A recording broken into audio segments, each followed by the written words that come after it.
Each week after that, when Stephen collected the scones and the cream, he got one of the engines to push him. One day he was pushed by Thomas. The next day he was pushed by James. And another day he was pushed by Emily. Whoa! Wahey!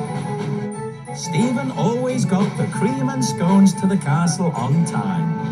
Everybody called him the Rocket again.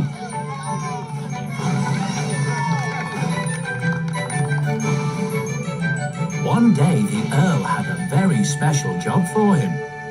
Sir Topham Hatt and Lady Hatt are coming for afternoon tea at the castle today. But we are out of jam. So I need you to collect some more jam from the docks for me. Yes, sir. I'll be back in no time.